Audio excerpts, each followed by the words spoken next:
All right, well, trust you did well on your test. And we are going to take a little bit of a break from pre-calculus, continuing our preparation, looking at SAT Prep Set 4 in the previous lesson. In the test lesson, look in the description of the video. You should have gotten that test finished. Let's go and take a look here at the first page, which is actually page 43. And you were permitted to use a calculator for all of these, though frankly, most of them we didn't need a calculator for, but you're allowed to have one at least. It makes you feel better. Number one, I'm going to just give the answers to each page, and then we'll kind of talk through them. Number one, the answer should have been letter B. Letter B. Number two, the answer is C. C. Number three, the answer is D. D. And number four, C. C. All right, how many did we get right on this page? 2, 3, 3. All right, let's take a look. Number one, it says, where is this heart rate strictly increasing, then decreasing? Well, you notice on the first little section, it goes up, and then it flatlines, then it goes back down. Well, that's not strictly increasing, decreasing, is it? But between 40 and 60, it's straight up and straight back down again. So that's strictly increasing, decreasing. There's also another little flat line between where it is like 75 to 85, it increases, flat lines, and then it drops again. But the only time it strictly increases, then strictly decreases, is between 40 and 60. Does that make sense how to read the graph? And that's really all they're asking is, do you know how to read a graph? Okay, does that make sense? Number two, k is a constant. Y is 24, x is 6. Well, if y equals kx, 24 equals k times 6, obviously class k must be what value? 4. So if k is 4, then if x is 5, y is k times x. 4 times 5, it's 20. Pretty straightforward on number two. Basic algebra there. Number three, some basic geometry. We have parallel lines, L and M. S and T are also parallel transversals. It says if angle 1 is 35 degrees, what's the measure of angle 2? Well, the way I look at it, quick sketch here, if this is 35, then so is this, because alternate interior or corresponding angles. Now if this is 35, so is this, corresponding angles. So what is this? Well, it's going to be supplementary, and that's where we get 145 degrees. Just some basic geometry. Number four, if 16 plus 4x is 10 more than 14. Well, what is 10 more than 14, class? 24. So in other words, 16 plus 4x, and it says is or equals 24. What's the value of 8x?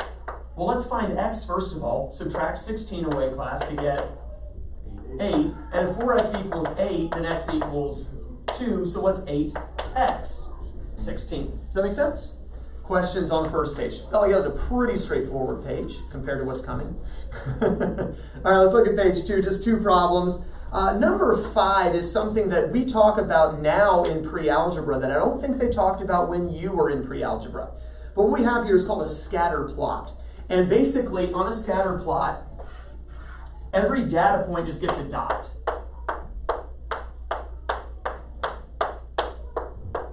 Now, as you look at the dots, if they're close together, it's what we call a strong association, meaning this data is reliable. Or if they're really spread out like this, we call that a weak association. This is very weak. But if you look at the dots, it kind of looks like there's a set of them all kind of going down. So it looks like there is a negative downward association here, a very weak downward association. That's kind of what we see on letter A, is a weak downward association. What we say in letter B is kind of a stagnant association. It's not positive or negative, it's just neutral, right? Letter C, we see a strong positive association. They're close together and they're all going up. Letter D, they're clustered, but more so. They're going down, but they're clustered. Letter D would be a strong negative association. That's not something any of you probably had the opportunity to learn earlier. Does it make sense though? Positive going up, negative going down, strong, they're close together, weak, they're spread out. So if you see a scatter plot question later, you know how to read it. How many guessed correctly on D, or just a good guesser? I did B. All right. Really? Okay, B would give you see how B is not going up or down, so that would make it neutral as opposed to positive or negative.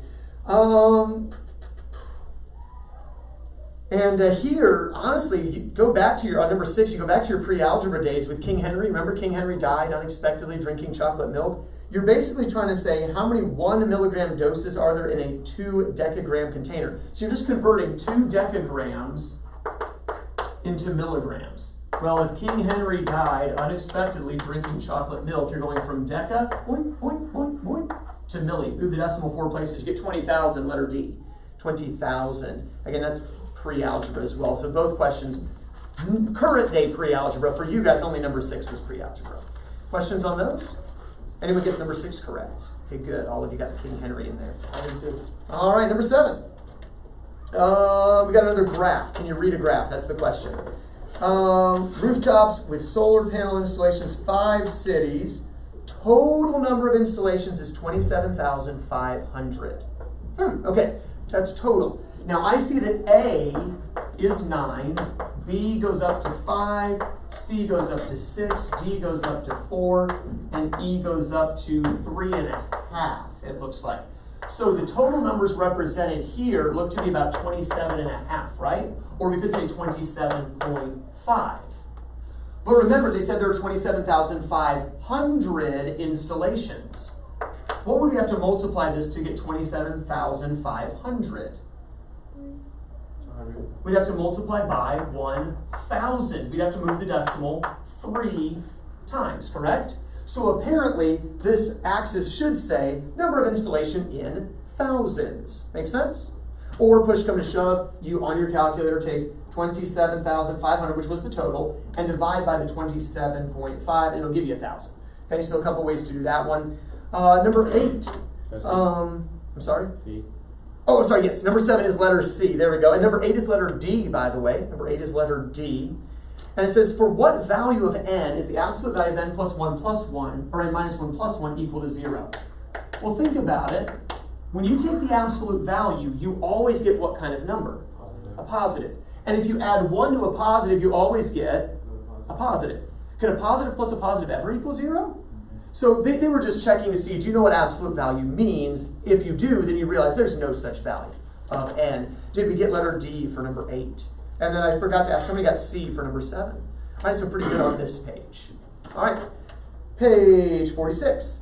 Again, the answers, we'll try to get this right. The answers are A for number 9, B for number 10, A for number 11, and C for number 12. Let's take a look. They give you the equation A equals 1,052 plus 1.08t.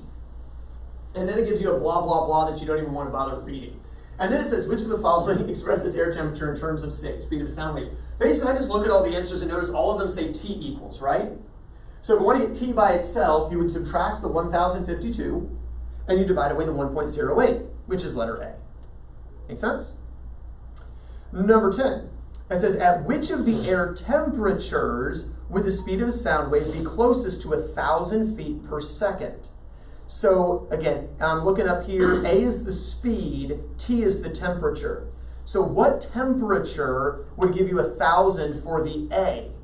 Well, since we just said that T is A minus 1,052 over 1.08, and you want A to be 1,000, right? So plug 1,000 in for A, subtract 1,052 to get negative 52, divide by 1.08, that's where you get negative 48 degrees Fahrenheit, letter B. Does that make sense? Number 11, which of the following numbers is not a solution? Well, here I would actually solve this. 3x minus 5 is greater than or equal to 4x negative 3. Get rid of the little x, which is the 3x, by subtracting from both sides, or move it over as a negative, right? Then also bring the 3 over as a positive to get negative 2. X is less than or equal to negative 2. Which of these numbers is not less than or equal to negative 2?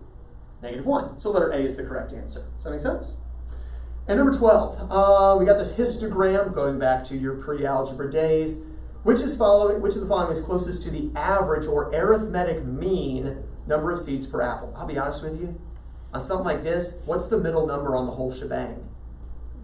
6. And you see how there's about equal amounts on either side of the 6? I would probably just guess 6 and move on with life, to be honest. But if we actually wanted to do it right, there are 3 apples with 2 seeds each, correct? Or 2 apples with 3 seeds each. How many seeds is that? 6. 4 apples with 5 seeds. How many seeds? 20. 1 apple with 6 seeds. 2 apples with 7 seeds. 14. No apples with 8. 3 apples with 9 seeds? That's a lot of seeds. And if you add them all together on your calculator, you get 73 seeds. How many apples are there, though? Well, 2, 4, 1, 2, and 3 gives you, looks like 12 apples total, right? Oh, and it says in the title, number of seeds in each of 12 apples. It does help to read. 12 apples, you divide, you get 6 and 1, 12. Obviously, which of those is closest to it? 6. But again, sometimes you can cheat the system and guess. Anyone perfect on this page? Perfect on the page. 3 out of 4? Really? Okay, questions on this page. I thought those were pretty easy compared to what's coming. Do we understand it now at least? So maybe if you saw these same questions again on the SAT, you wouldn't think they were as hard as maybe you thought they were before? All right, good. That's the main point of it, right? Is if you didn't understand how to work them before, you're like, oh, that's all I'm doing? Because let's be honest. Let's be real. Sometimes standardized tests have a way of freaking us out. And we're like, I know this, right? You should have approached this, oh yeah, I know how to do this versus, huh? And I'm trying to, by doing lots of these with you, for you to get less of the, huh? And more of the, oh yeah, I know how to do this. We got this. Does that make sense? Okay. Questions? All right, next page. Number 13 has this big old chart thingy. Bunch of 10th graders. What math class are they in? Okay. And so we've got males and females. There's 150 women interviewed, 160 men interviewed for a total of 310 kids, right? 79 kids are in Algebra 1, 112 in Geometry, 119 in Algebra 2. It says which group is about 19% of all the survey respondents. Well, how many survey respondents were there, class? 310. So we need to first of all figure out, well, what is 13%? Or 19%, excuse me, of 310? And it comes to 58.9. So we're looking for a number that's really close to 58.9. Which number would that be? Males in geometry. Males in geometry is 59. So that's really close. Males taking geometry would be the answer, letter C.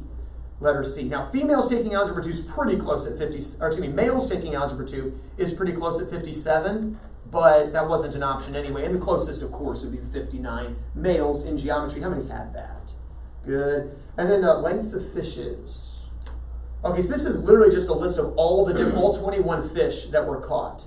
Okay, and they come out and tell you, I think you might remember from Algebra 2 at the end of the year when we were doing Zoom, an outlier is a number that's just way bigger or way smaller than all the others. 24 is clearly an outlier, right? I mean, it's 8 inches bigger than the next biggest fish. So that's really weird, okay? All the others are within 1 or 2 inches of each other.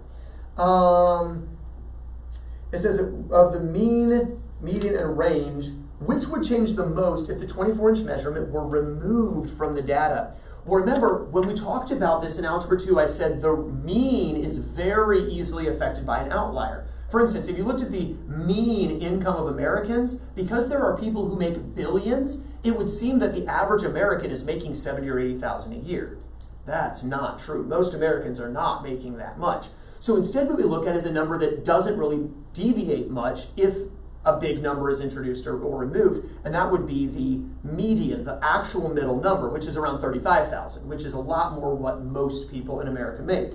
But which is the most affected? Well, remember, the range is found highest minus lowest, right? That's going to change by 8 instantly. Whereas if you remove those 24 data points and divide it out over the 21, it's going to affect the mean a little bit. So the range is most affected of all of them. Then the mean after that, the median is barely affected at all, if at all. They certainly would not change by the same amount. So if you put A, you were remembering what we said about how the mean is affected. But the range, of course, is going to be most effective. You just remember what range is. If you change the highest number, you're dramatically changing what the range would be. Does number 14 make sense now? How many guessed or knew it, thought through correctly letter C? Okay, good, Quentin. The rest of you, it makes sense now? How many put mean? Anyone put median? How many put they will all change the same amount? You're just like, I'm just going to put down a guess. It's not bad on a guess, you know. It's like this. You said. If it's really, I would say ACT more than SAT, by the way, on that. Yeah, on the ACT more so than the SAT. The SAT, they like to throw confusing stuff at you. It's just SAT. That's what you prefer. I like ACT. All right, let's take a look at the next page. And we have a linear equation here. And a total cost of renting a boat by the hour. And we see the more time you rent the boat, the more money you pay. And it says, what does the x, or what does the c, not the x, the c-intercept represent in the graph? Well, what is the c-intercept, class? Yeah, this is, I didn't mind What value is the c-intercept? 5. 5. So $5, and you haven't even had the boat out of the dock yet, right? Then the longer you keep the boat out, the more you pay, right? But you start at $5. So what does that c-intercept represent? The initial cost of renting. The initial cost of renting the boat. You pay $5 up front just to rent the boat, plus the longer you keep it, you pay more. Does that make sense? I'm sorry? I had that. Good. I had it and then changed. Oh, gotcha. Does it make sense? What is the increase per hour, by the way? Do you see it? Like $1. Like you go from 0 hours to 1 hour, how much does the price go up? $1. No. Oh, way more. 8. It goes up to 8. It was at 5, so it went up $3. Then you go to 2 hours. Now it's up another $3 to 11, right? So it can't be the increase to rent the boat for each additional hour. So $5 up front, then each hour costs $3 more. Does that make sense? All right. Now that we've observed that, go to number 16. Which of those equations represents that relationship then? If it costs $5 up front and then $3 an hour. Letter C, 3h plus 5. The $5 constant up front plus 3 times the number of hours. Does that make sense? All right. How many got that one correct as well? So if you got the first one wrong, you probably got the second one wrong. No? Possibly. It's possible you misread number 15, but still understood 16. This is what we did. Remember when we talked about variation, direct and inverse variation in Algebra 2? We did a lot with, I say a lot with that. We spent like 2 or 3 lessons on it. But that's the kind of thing we're doing there. Number 17. Good to go in 15, 16? Mm-hmm. All right, number 17. We've got this weird function f. By the way, functions don't usually do this kind of crazy nonsense. Usually it'd be a curve, not straight lines. But this is a really weird function, okay? And we call it f of x. And it says, for what value of x is the value of f of x at its minimum? Okay, so remember, when we talk about graphs, remember we said we have our x-axis and our y-axis? But when we graphed functions, we said x-axis and f of x. F of x just means y, right? So it says, where would f of x be at the minimum? Well, what does minimum mean for y? It means lowest, right? Where is the lowest point on the entire graph, class? -3, -2, right? Backward 3, down 2. This is the lowest point on the entire graph, isn't it? So for what value of x is f of x at the minimum? -3. For which value of x? The f of x value is the -2, but it was asking which value of x. So I have to read that carefully. Letter B should have been our answer. So our answer is here, A, C, B. Anyone 3 for 3? 2 for 3.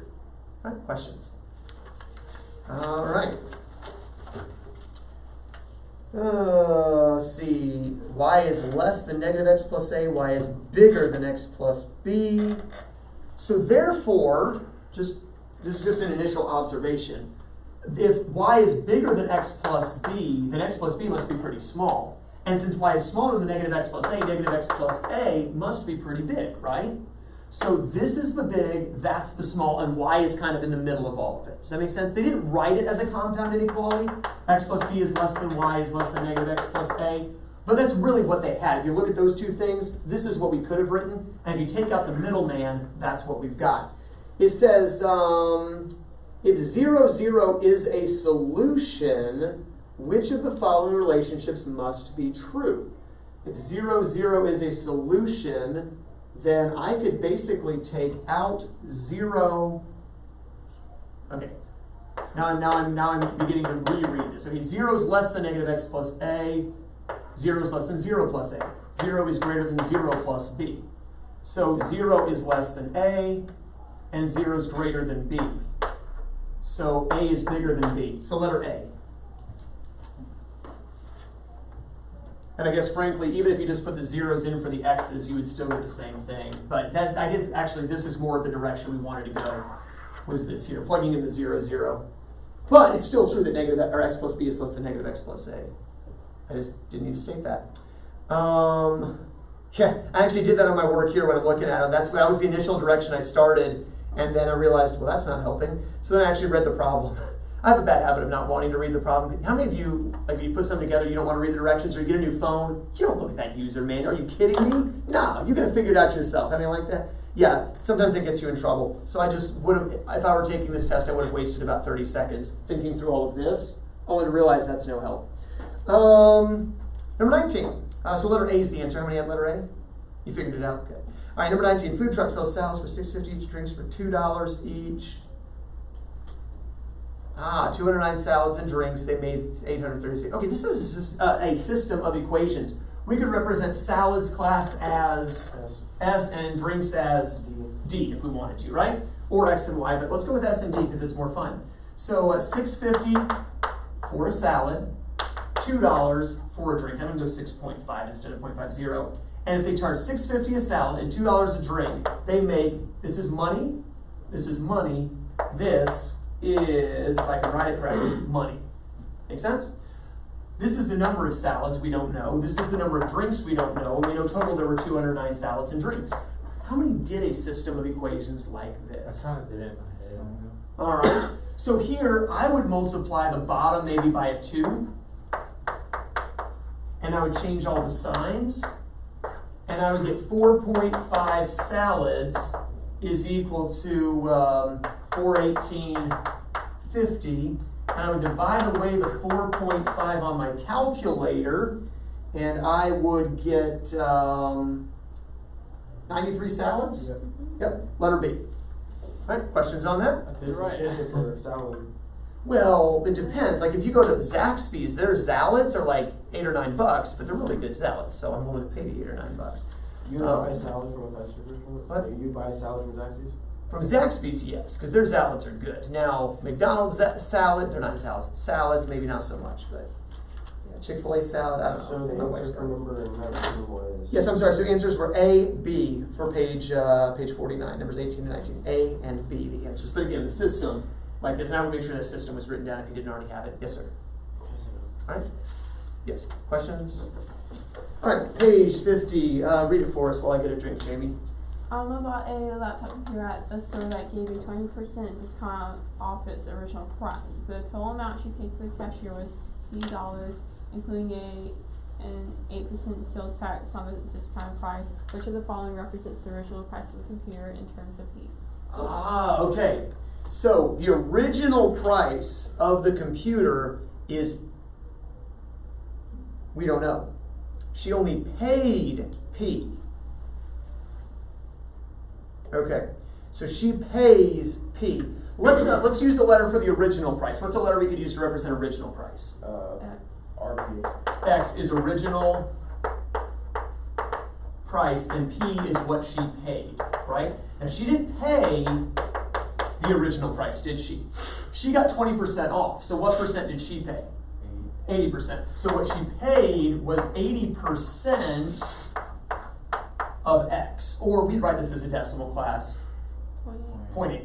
So what she paid was 0.8X. But then she gets to the register and, oh yeah, Uncle Sam wants his share, right? So she's also got to pay taxes, right? Taxes are going to be all of this, 100% of this, or what she's going to pay is going to be all of this plus taxes, right? So if taxes are 8%, she's going to pay what percent of this? 108% of this, right? 108% of this. 100% would just be all of it, right? Because she's going to pay an extra 8% to the government. So we could then multiply the 0.8x by, make it a decimal, 1.08. Does that make sense? Now that's how much she paid. But didn't ask you to represent how much she paid. It asked you to represent the original price. So to get x by itself, I've got to divide away the 0.8 and the 1.08. And so what was the original price? However much she paid, divided by 0.8, divided by 1.08, which is letter D. Now, if you had letter C, that's what I initially had also. Because I just was like, oh yeah, multiply by 0.8 to get the 80%, then 1.08 to get the taxes in there. But it didn't ask how much she paid. It asked what was the original price, and I thought exactly backwards. So anyway, Does it make sense now on number 20? Right. So if the taxes had been 9%, like they are in some parts of Alabama, then it would be 1.09. If she'd gotten 25% off, it'd be 0.75. Questions? All right, number 21. This is really strange. Dreams recalled during a week. So two groups of people. Group X are early bedtimes, Group Y are later bedtimes. So early bedtime people, there's 100 of them, 100 people in Group Y, 200 people total, right? 36 of those people don't recall any of their dreams all week long. 39 people, 1 to 4 times, they recall at least one dream, right? And there's 125 people that recall an awful lot of dreams, okay? Almost every night they're remembering at least one dream. I cannot do that. Yeah, anyway, so the question is, if you randomly choose a person who recalled at least one dream, how many total people recalled at least one dream, class? I picked 39. 39 recalled 1 to 4. 79. Nope. 164. Oh, 39, yeah, 1 to 4, and 125, 5 or more. They still recalled at least one, right? So there's 174 people at least recalled one. Or you look at the 36 who didn't recall any, right? Okay, take them out because they're the only people who didn't recall at least one. 164. I said 164, and then I wrote 174. 164 people recalled at least one dream. How many of them would have belonged in Group Y? Well, question, how many Group Y people recalled at least one dream? 79. 11, 1 to 4, and then 68, 5 or more. So 79 people were in Group Y that recalled at least one dream. Out of 164 total people that recalled at least one dream, letter C should be our answer. Does that make sense now? I thought through. All right. Now 164 total people out of 200 total people recalled at least one. But again, how many Group Y people recalled at least one? Well, once I got to 164, I kind of guessed C. There we go. Well, D also had a 164 in it, though. Oh, yeah. It's 164 to Yeah. 200, so yeah. All right. Group one. They like charts. Have you figured that out? Yeah. More so than the ACT. So if you like looking at charts and deducing and figuring things out, again, can you think the way we want you to think in college, which is figuring things out, deducing information from charts? That's where the SAT is more heavy. Now there's a key word in number 22, and I missed this one when I first worked it because I missed the word average. Okay, which of the following best approximate the average rate of change in the annual budget for agriculture and natural resources in Kansas from 08 to 2010? So go to Kansas 08, agriculture and natural resources, and 2010.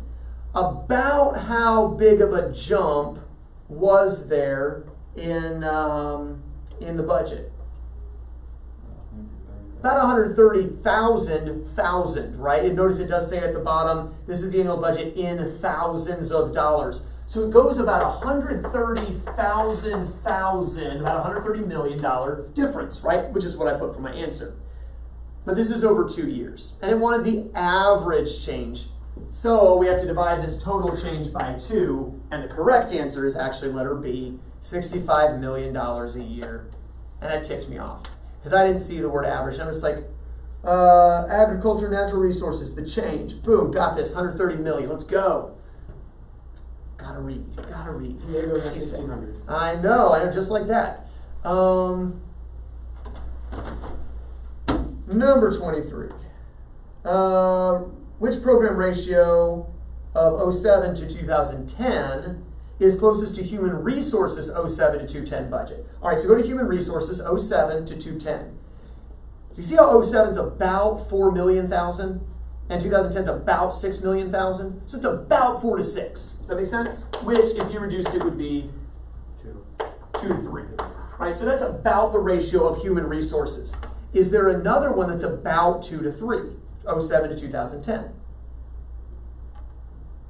General government? Education. General government's pretty much a dead ringer, 14 and 14.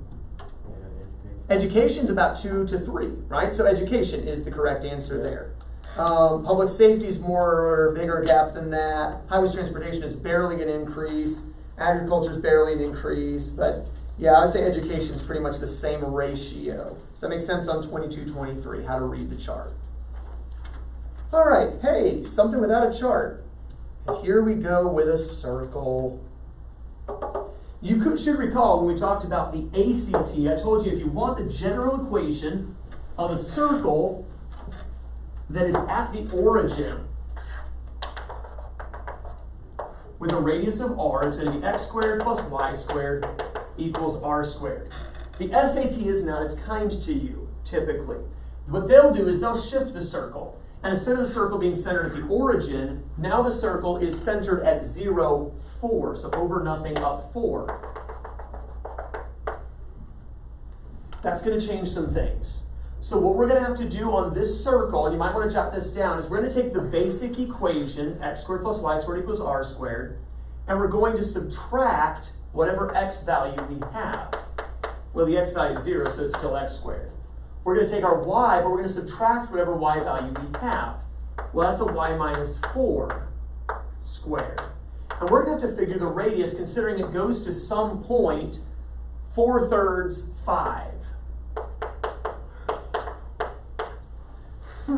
Well, to figure out how long the line is, that means apparently we went from 0 to 4/3, correct? So this line is how long? Class? From 0 to 4/3. 4/3. Good. And then this line goes from 4 to 5. How long is this line? No, from 4 to 5. 1. And then the radius is going to be the square root of 4/3 squared plus 1 squared. What is 4/3 squared? 16 ninths. Of course, 1 squared is, but I'm going to write that as 9 ninths. And if we add 9 ninths and 16 ninths, we get 25 ninths. What's the square root of that? 5/3. So the Pythagorean theorem tells me the radius is 5/3, but we're going to square that, 25 ninths. As this should have been our answer here, which is letter A. Letter A is the correct answer. Now again, this is not something you would have been able to solve. Okay, so it's kind of a progression of what I showed you in the ACT, where they usually keep their circle at the origin, which is nice for you. If they shift it, however they shift it, subtract the shift. So since it went over nothing, we subtract nothing. Since it went up 4, we subtract 4. Whatever shift happened, and then we are going to have to figure the radius. That's going to happen on any of the tests you do. Have to figure out what the radius is, and always square the radius at the end. I don't see how, unless you got a really lucky guess, I see no way you could have possibly figured that out. Does it make sense now, though, at least, somewhat? And again, that's one of those, we're going to get to it later in the year. That won't be before the ACT or SAT, so give it a good shot. Number 25. This is kind of like Algebra 2, where we talked about those variation problems. Height of a ball t seconds after it's launched upward from the ground with an initial velocity of 25 meters per second. So they give you the formula. It says, after how many seconds will the ball hit the ground? Okay, so question for you. We're solving for which letter, H or T? T, because it asks how many seconds, how much time. Now, when the ball hits the ground, what is its height? 0. So I can plug a 0 in for H. Does that make sense logically?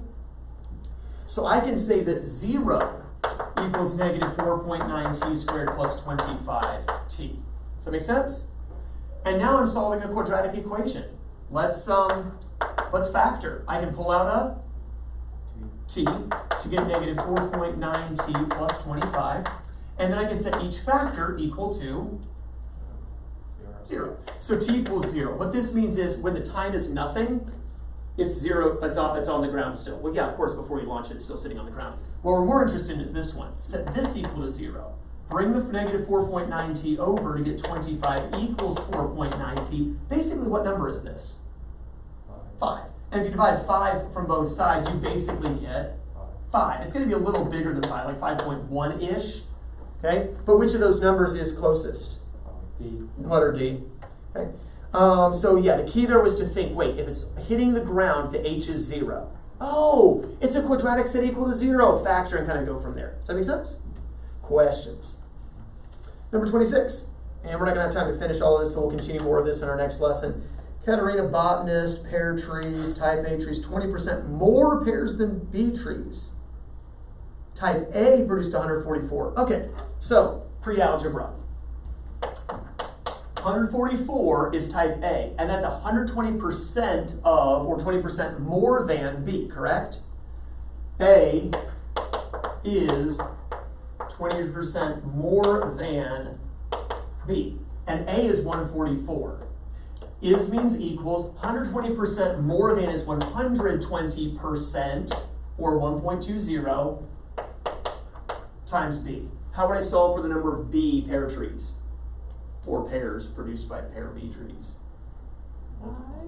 Divide away the 1.2. So on the calculator, divide away 1.2, what you got?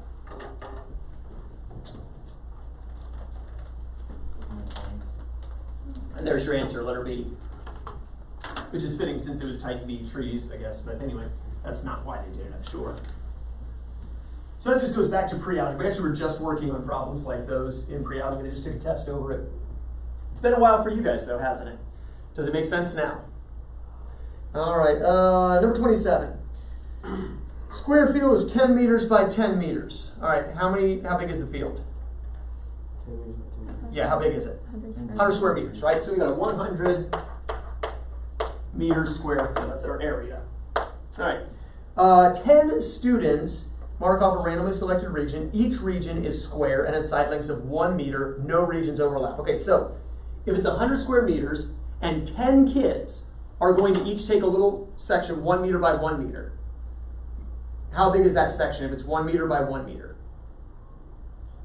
Don't make this too hard now. 1 square meter, right? So if there's 10 kids, how many total square meters are getting used? Only 10 meters squared being used. That leaves 90 square meters that are untouched, okay? The students count the earthworms contained in the soil to a depth of 5 centimeters beneath the ground surface in each region. I guess they literally dug up 5 centimeters deep in an entire square and then sifted through and found earthworms. I'm guessing that's how they did that. Very strange. Okay, whatever. They show the results. 10 kids, right? They call their regions A through J. They find hundreds of earthworms. Okay? Looking at the numbers, what's a good, reasonable guess of how many earthworms normally are in a section? How many earthworms in a section, class? Look at all those numbers they gave you. What's kind of the norm? 140, 150, something around there, right? So if the normal is around 150 worms, okay, in each section, right? But their question was not how many earthworms did they find. It was how many earthworms are in the whole field. And there again, I read this one too fast. I said, well, there's 10 sections, 150 earthworms a section, 1,500 worms. But they didn't want how many were found. They wanted in the entire field. And if it's going to be 150 in a section, there's 100 square meters, that's 100 sections. Should be letter C, 15,000. How many made the same mistake? I did. Yeah, sneaky. 100 sections, averaging 150 worms each.